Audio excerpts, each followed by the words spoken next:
ஆபகூக் அதிகாரம் 1. ஆபகூக் என்னும் தீர்க்கதரிசி தரிசனமாய் கண்ட பாரம். கர்த்தாவே, நான் எதுவரைக்கும் உம்மை நோக்கி கூப்பிடுவேன், நீர் கேளாமலிருக்கிறீரே. கொடுமையினிமித்தம் நான் எதுவரைக்கும் உம்மை நோக்கி கூப்பிடுவேன், நீர் இரட்சியாமலிருக்கிறீரே. நீர் எனக்கு அக்கிரமத்தை காண்பித்து என்னை தீவினையை பார்க்க பண்ணுகிறதென்ன? கொள்ளையும் கொடுமையும் எனக்கு எதிரே நிற்கிறது. வழக்கையும் வாதையும் எழுப்புகிறவர்கள் உண்டு. ஆகையால் நியாயப்பிரமாணம் பலனற்றதாகி நியாயம் ஒருபோதும் செல்லாமற் போகிறது. துன்மார்க்கன் நீதிமானை வளைந்து கொள்ளுகிறான், ஆதலால் நியாயம் புரட்டப்படுகிறது. நீங்கள் புறஜாதிகளை நோக்கி பார்த்து ஆச்சரியப்பட்டு பிரமியுங்கள். விவரிக்கப்பட்டாலும் நீங்கள் விசுவாசியாத ஒரு கிரியையை உங்கள் நாட்களில் நடப்பிப்பேன். இதோ, நான் கல்தேயர் என்னும் கொடிதும் வேகமுமான ஜாதியாரை எழுப்புவேன். அவர்கள் தங்களுடையதல்லாத வாசஸ்தலங்களை கட்டிக்கொள்ள தேசத்தின் விசாலங்களில் நடந்து வருவார்கள். அவர்கள் கெடியும் பயங்கரமுமானவர்கள். அவர்களுடைய நியாயமும் அவர்களுடைய மேன்மையும் அவர்களாலேயே உண்டாகும்.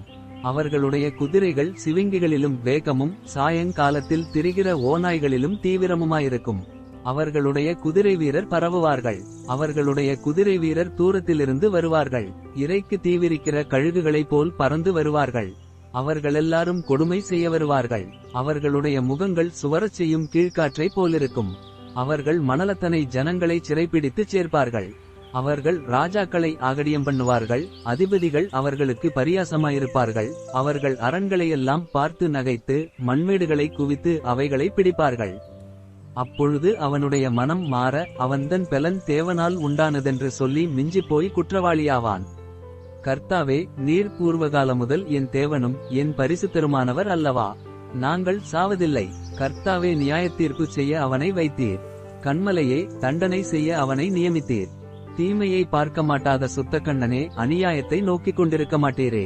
பின்னை துரோகிகளை நீர் நோக்கிக் கொண்டிருக்கிறதென்ன? துன்மார்க்கன் தன்னை பார்க்கிலும் நீதிமானை விழுங்கும்போது நீர் மௌனமாயிருக்கிறதென்ன?